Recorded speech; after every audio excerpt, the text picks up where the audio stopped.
Salut! En ce jeudi dédié à la biochimie, je vous propose de continuer aujourd'hui le petit tour introductif des différents acides aminés qu'on a déjà bien commencé, en vous parlant aujourd'hui de l'acide aminé qui a la formule la plus simple, la glycine. Oui, cet acide aminé possède plusieurs caractéristiques qui le rendent particulièrement exceptionnel, et je vous propose de vous en parler tout de suite. Première particularité de cet acide aminé, il n'est pas chiral. La chiralité des molécules, je vous en ai parlé dans la vidéo dédiée à Pasteur que pour rappel je vous place ici dans le coin de l'écran. Pour faire simple, toute molécule qui possède un atome de carbone avec 4 liaisons peut avoir des compositions tridimensionnelles en miroir, donc opposées. Et comme la glycine ne possède pas d'atome de carbone asymétrique, elle est le seul acide aminé à ne pas contenir cette possibilité. Encore une fois, je vous incite à aller voir la vidéo sur Pasteur, je vous la replace à nouveau ici dans le coin de l'écran.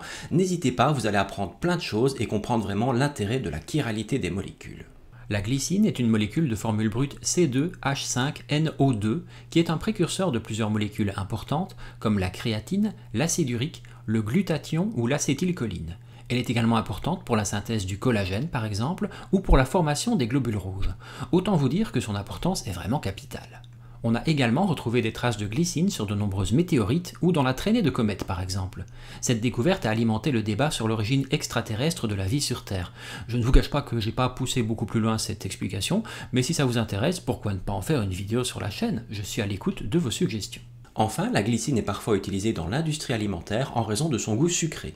Vous la retrouverez sous le nom de code E640 dans vos plats préparés.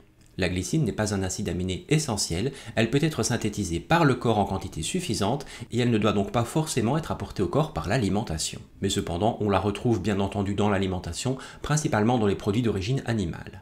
Il n'a jamais été démontré qu'une supplémentation en glycine puisse avoir un quelconque intérêt, bien que plusieurs sites bien entendu se vantent de pouvoir vous en vendre. Une fois de plus, une alimentation saine, variée et équilibrée est bien plus intéressante que des gélules hasardeuses trouvées sur internet. Voilà, j'espère que cette nouvelle vidéo de biochimie vous aura appris quelque chose.